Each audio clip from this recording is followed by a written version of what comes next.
Terima kasih. Bismillahirrahmanirrahim. Assalamualaikum warahmatullahi wabarakatuh.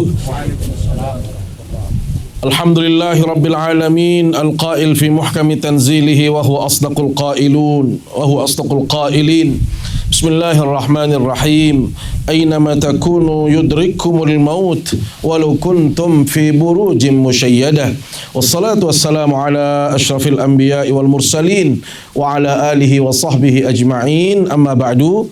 Yang mulia para alim ulama, para tokoh agama, tokoh masyarakat, mami-mami tiang, bapak-bapak tiang, segenap pengantar jenazah yang dimuliakan Allah Subhanahu wa taala. Di makbarah ini, di pemakaman ini, tiang mengajak kita semua untuk terus kita bersyukur kehadirat Allah Subhanahu wa taala, karena pada siang hari ini kita selaku hamba Allah Subhanahu wa taala bisa melaksanakan satu kewajiban kita terhadap saudara kita yang mendahului kita, yaitu kita bisa memakamkan bunda tercinta Ibu Bayi Sukati di tempat ini. Mudah-mudahan kehadiran kita semua akan menjadi amal ibadah kita di sisi Allah Subhanahu wa taala, dan doa restu kita kepada almarhumah akan meringankan, akan mendapatkan tempat yang terbaik di sisi Allah Subhanahu wa taala, dan bisa menghapus dosa dan kesalahan kita, kesalahan beliau dengan doa-doa yang kita panjatkan.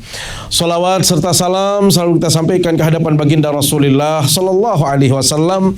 Semoga kita mendapatkan syafaatnya di hari kiamat kelak. Kaum muslimin, pengantar jenazah yang dimuliakan Allah Subhanahu wa taala, tadi kita sudah menyimak dengan seksama pembacaan talqin yang dibacakan oleh ustaz kita Khairus Saleh.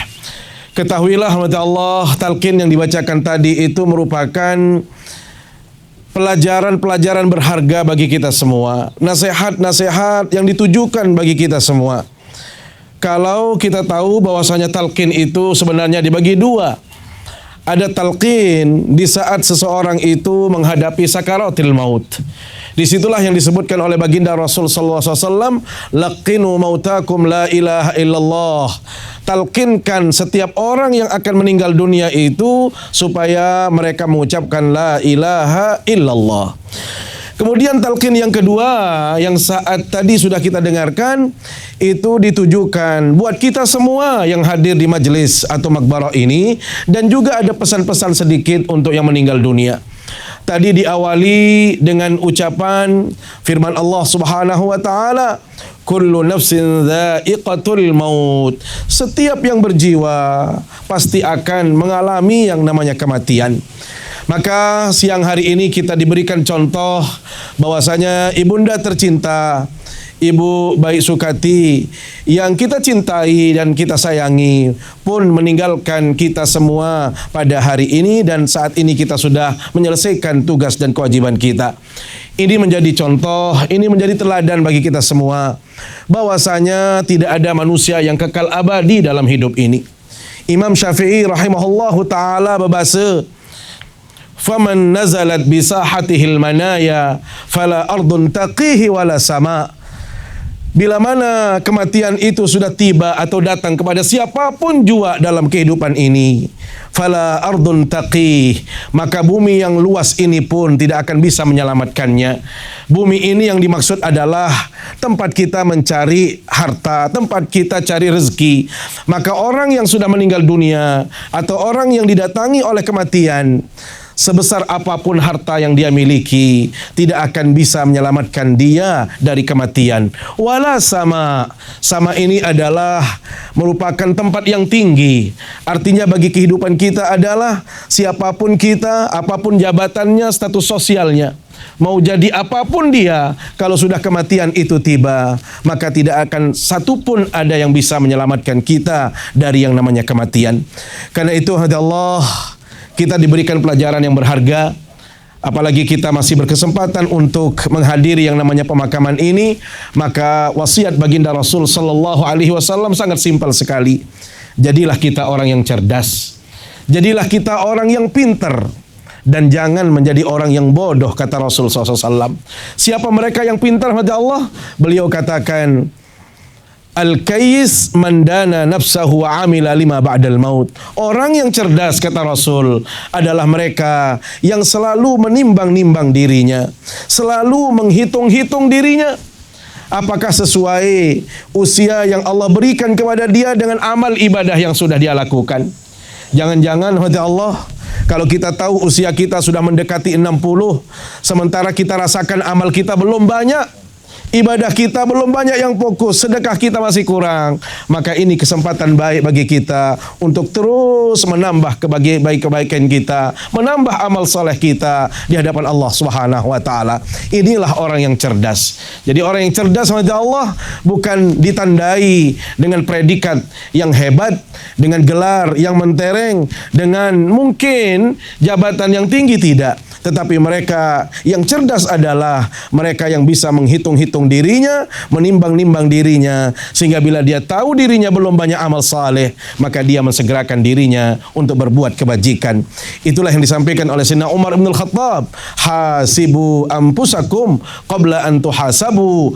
Mari kita hitung-hitung diri kita sendiri dulu sebelum Allah Subhanahu wa taala menghitung kita.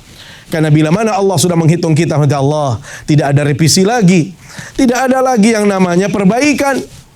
Iqra kitabak, kata Allah SWT.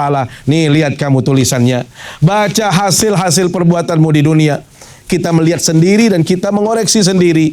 Ternyata tidak ada yang bisa ditambah, tidak ada yang bisa dikurangi. Kafa binafsikan liyawma alaika hasiba. Anda cukup sebagai saksi hari ini dan tidak akan ada penambahan apapun dari amal yang sudah kita perbuat. Yang kedua, Allah, orang yang cerdas itu adalah wa amila lima ba'dal maut. Orang yang selalu menyiapkan modalnya, bekalnya untuk menghadapi yang namanya kematian.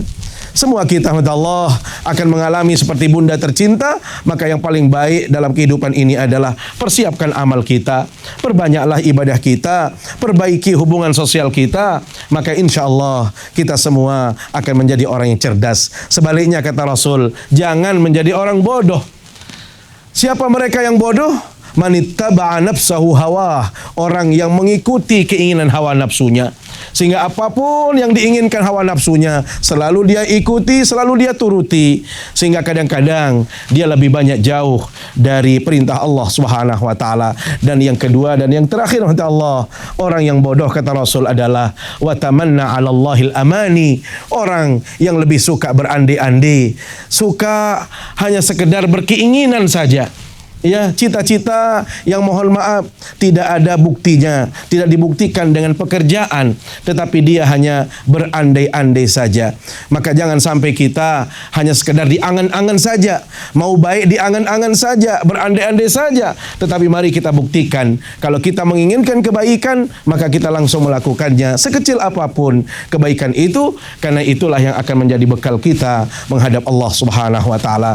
Yang pikir demikian yang menjadi siraman kita pada siang hari ini. Apa yang disampaikan tadi di talqin itu sangatlah komplit sekali, bahwasanya itu wasiat bagi kita semua agar kita lebih banyak mempersiapkan diri kita untuk kebahagiaan kita di kehidupan berikutnya, yaitu alam kekal abadi di akhirat kelak. Terima kasih atas perhatian kita semua dan mohon maaf bila ada yang kurang berkenan. Aqulu qawli hadza wa astaghfirullah. Wassalamualaikum warahmatullahi wabarakatuh.